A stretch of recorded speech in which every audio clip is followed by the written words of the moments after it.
Saludo a esta hora a Guillermo Herrera, es el presidente de Camacol. Doctor Herrera, gracias por atendernos. Buenos días para todos, un saludo a toda la audiencia de Caracol 6am.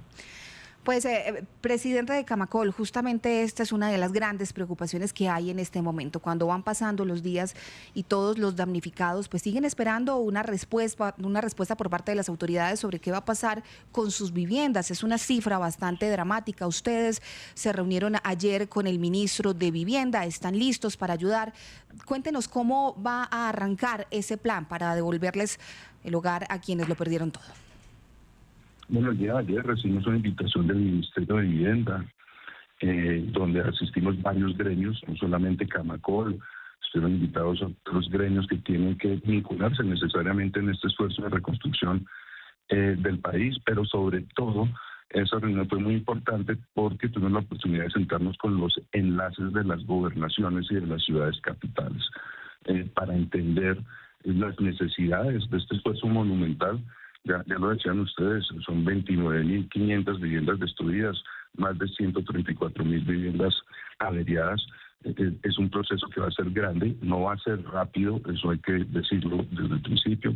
Esto no se va a resolver en un mes, ni en 2 meses, ni en 6 meses.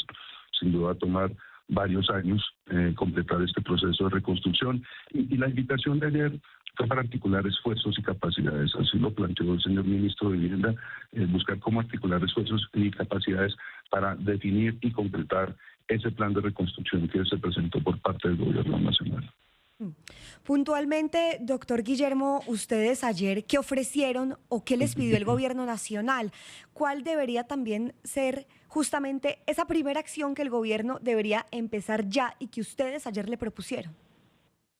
Bueno, lo primero que tenemos que decir es que Camacol desde el primer día de la emergencia ha movilizado todas sus capacidades, principalmente a través de sus regionales. Camacol tiene presencia en los departamentos del Valle, del Eje Cafetero, y desde ese primer día nos hemos vinculado a apoyar los procesos de rescate, de remoción de escombros. También hemos prestado profesionales voluntarios para empezar a evaluar la condición de las edificaciones y permitir que las personas tengan la tranquilidad de poder regresar a sus casas en los casos de las edificaciones, de las construcciones que no sufrieron daños estructurales graves y no amenazan ruina. Pero además empezamos a trabajar con la Unidad Nacional de Gestión de Riesgo en la conformación de un gran inventario, si se quiere así, un registro de voluntarios que son los que tienen que venir ahora en esta fase en que estamos de evaluación definitiva de los daños. ¿Por qué es importante esto?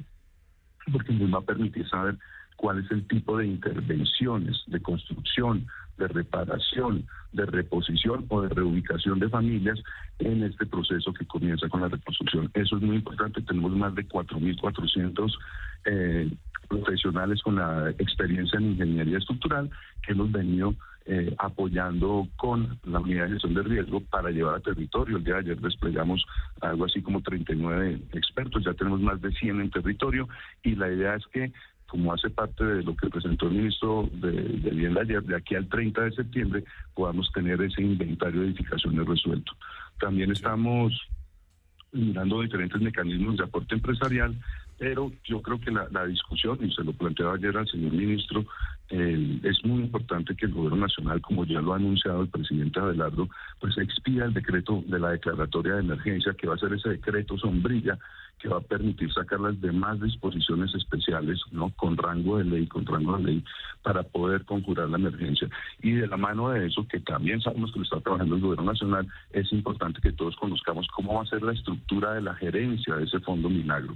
Eso va a quedar dentro de la unidad de gestión de riesgo, va a tener una gerencia aparte, individual, independiente y con capacidad autónoma. Y además, yo creo que es muy importante organizar el trabajo territorial. Aquí hay que articular con los departamentos, con las ciudades, sobre todo con las comunidades, y hay que empezar ya. Imagínense ustedes las personas que hoy necesitan salir a trabajar.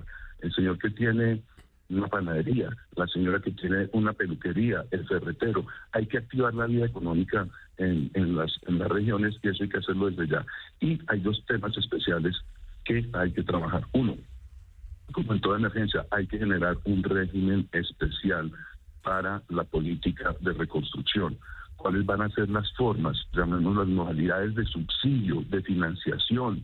¿A quiénes vamos a financiar? ¿En qué montos? ¿Cuáles van a ser las condiciones para preparar una vivienda, para reconstruir una vivienda, para permitir la adquisición de viviendas nuevas, por ejemplo, a los que reciban, la indemnización de un seguro? ¿Y cómo se va a hacer la reubicación de las comunidades? Y sobre todo, un capítulo aparte para el tema de Chocó. Perdóname, y termino. Quinto tema. ¿Cómo se va a pagar esto? Y yo creo que acá pues viene el reto más importante en cabeza del ministro de Hacienda, y como dijo el presidente, inspirémonos en las normas del FOREC, que tenían ideas bien interesantes para la financiación de estos asuntos.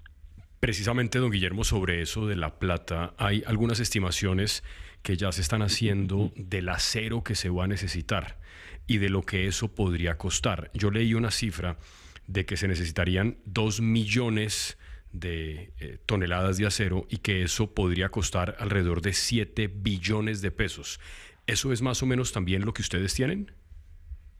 Bueno, nosotros estamos revisando esas cifras también, estamos estimando algo parecido sobre el orden de los 2 millones de toneladas, pero precisamente ayer hablábamos y conversábamos con los amigos de la ANDI para mirar estos temas con la Cámara de Acero y hacer una proyección de cuál va a ser la cantidad de acero que se necesita al país y sobre todo en qué costo se va a hacer. Recuerden que hoy, y lo planteaba ayer, pues ahí hay que dar una conversación franca y sincera de cómo el régimen de aranceles que dejó el gobierno anterior pues ha estado afectando los precios del acero. Yo creo que eso hay que revisarlo, es parte de los asuntos que sin duda hay que definir como cualquier otra condición que esté afectando los costos de producción de vivienda en Colombia.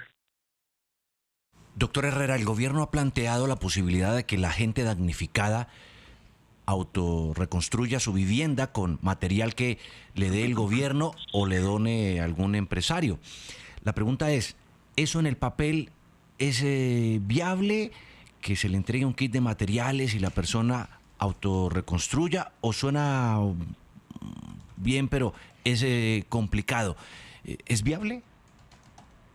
Bueno, a ver, Juan Carlos, la verdad, esa discusión la tuvimos el sábado pasado con el director de la Unidad de Gestión de Riesgo, y ahí estaban pues los expertos de la ingeniería en Colombia, la Sociedad Colombiana de Ingenieros, y pues como regla general la autoconstrucción, diría uno, pues es como el enemigo de la sismoresistencia, si eso se hace mal hecho. En Colombia no hemos tenido de verdad grandes experiencias en procesos de autoconstrucción asistida, pero habrá que mirar las condiciones de cada región. Yo, como Camacol, nosotros creemos que la autoconstrucción debería limitarse, ¿no?, a casos súper excepcionales donde no pueda entrar el trabajo o digamos la capacidad empresarial para producir vivienda como pues debe ser en las ciudades. Pero decía yo, en el caso de Chocó vamos a tener que trabajar de otra manera. Chocó es un territorio diferente, las comunidades étnicas, no las comunidades afro, viven en comunidades, en tierras que son colectivas, allá la propiedad no es privada, y allá hay que ir a hacer asistencia uno a uno porque además son viviendas que están muy dispersas. Entonces yo creo que no se puede descartar, pero habrá que hacerlo donde se necesite de manera excepcional, y tendrá que tener un programa que garantice la asistencia técnica para que los procesos de autoconstrucción también cumplan con la sismoresistencia. Yo quiero insistir en eso. ¿Cómo enfrentar entonces, cómo se va a trabajar esa situación de la dispersión de las zonas afectadas y las diferencias de tipo de vivienda? Bueno, y yo creo que ahí es donde viene la parte importante de la organización territorial, de cómo se va a administrar el Fondo Milagro y las diferentes intervenciones y las líneas de recursos para la reconstrucción. Yo creo que aquí vamos a encontrar diferentes condiciones, grandes intervenciones de reconstrucción que van a estar muy concentradas en las capitales más afectadas, como Cali, como Pereira. Sin duda allí el proceso va a ser muy diferente a lo que vamos a encontrar en suelo rural, que va a ser muy disperso. Entonces va a ser un esfuerzo muy grande y sin duda, pues va a requerir el concurso de todos, y no solamente los grandes empresarios de Colombia. Aquí hay que trabajar, como ya se ha estado trabajando, con los empresarios de las regiones. Por eso yo digo que es necesario generar un régimen especial para esta reconstrucción. Yo lo que quiero decir acá es que la política ordinaria de vivienda que hoy tiene el país no se puede aplicar para la reconstrucción de lo que tenemos enfrente. Ahora, ¿Hasta dónde se puede ser creativo, ya sea dentro de la construcción de nuevas viviendas o por lo menos, doctor Guillermo, en la oferta y puesta en marcha de algunos albergues temporales? Y le doy un caso. Los famosos contenedores para transporte de mercancía que se pueden convertir de una manera sencilla y creo que económica en viviendas. ¿Esto hasta dónde se puede contemplar? Yo creo que eso es una opción. En el caso de la reconstrucción de Providencia, mientras empezaba la construcción de las viviendas, fue necesario crear una red de más que de albergues, de carpas, porque las familias, y esto hay que entenderlo, las familias van a querer estar lo más cerca de la edificación donde solían vivir, pues para cuidar lo que queda.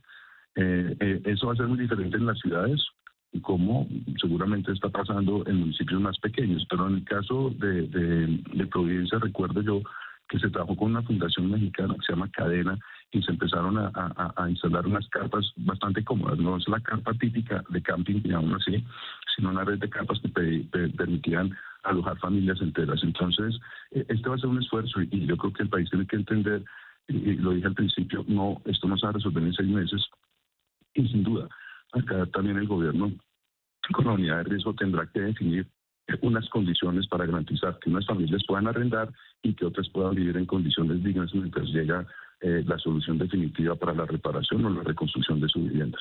Pero en esto yo creo también que es importante empezar por lo que es rápido. Cuando yo decía que hay que activar la economía en las regiones, que hay que salir ya, yo creo que la primera misión, y eso es un trabajo que hay que hacer con la Unidad Nacional de Gestión de Riesgo, es unificar todas esas metodologías de evaluación de las edificaciones y salir a decir, oiga, ¿yo qué puedo reparar ya? Para que las familias empiecen a retornar rápido a las viviendas, incluso mientras se repara. Yo creo que lo que hay que lograr acá es que la mayor cantidad de las personas que hoy, desafortunadamente y lastimosamente, que no tienen dónde vivir, pues tengan una solución en arriendo, tengan una solución temporal, pero sobre todo que empecemos ya a priorizar cuáles pueden regresar a sus viviendas mientras adelantamos estos procesos de reparación. Claro, que es un plan además que según lo que ayer anticipó el ministro de Vivienda, Jaime Andrés Beltrán, durará al menos 4 años. Pero quiero volver al día de este fuerte sismo que se sintió, pues no solamente en esas zonas que vivieron una tragedia completa, sino en todo el país. Y acá en Bogotá hubo muchos videos en redes sociales, presidente, de algunas personas que señalaban que sus viviendas, pese a que eran recientes o incluso nuevas o de hasta 5 años de construcción, pues tuvieron grietas, fisuras, que por supuesto, dicen ellos, no debería verse en un edificio prácticamente nuevo. ¿Esto es normal que se haya visto esto o ustedes pueden decir que evidenciaron que sí había construcciones con materiales que no eran los mejores? Luisa, aquí pues habrá que esperar a ver qué dicen estos censos definitivos de la Unidad Nacional de Gestión de Riesgo. Yo creo, y el consenso de los expertos es que después del sismo del 99 hubo una gran renovación del parque inmobiliario, especialmente en Armenia. Lo que hemos visto preliminarmente es que las construcciones que se edificaron, se construyeron al amparo de esas normas de sismoresistencia que se actualizaron en el año 98, en el año 2010, la norma sismorresistente vigente, tuvieron un mejor desempeño frente al comportamiento del sismo. Ahora, sismorresistente no quiere decir antisísmico. Sismorresistente lo que quiere decir es que la edificación tiene que estar preparada para aguantar las condiciones de un sismo y tratar de reducir el riesgo de colapso.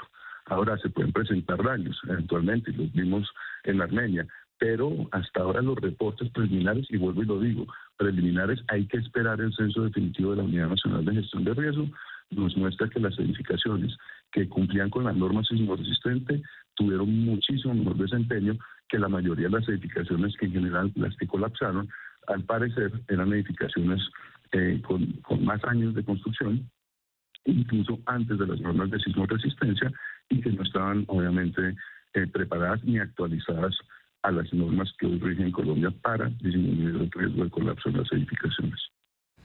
Pues recordamos las cifras: 134.124 viviendas averiadas, 29.548 viviendas destruidas, 5.808 edificios averiados y 277 edificios colapsados. Es lo que se ha contabilizado hasta este momento después del terremoto del pasado 10 de agosto. Guillermo Herrera, presidente de Camacol, la Cámara Colombiana de la Construcción, gracias por habernos atendido esta mañana y estaremos muy atentos a cómo avanza ese plan, esa estrategia. Todos ponen que están liderando junto al Ministerio de Vivienda para reconstruir las zonas afectadas por ese terremoto. Que tengan buen día.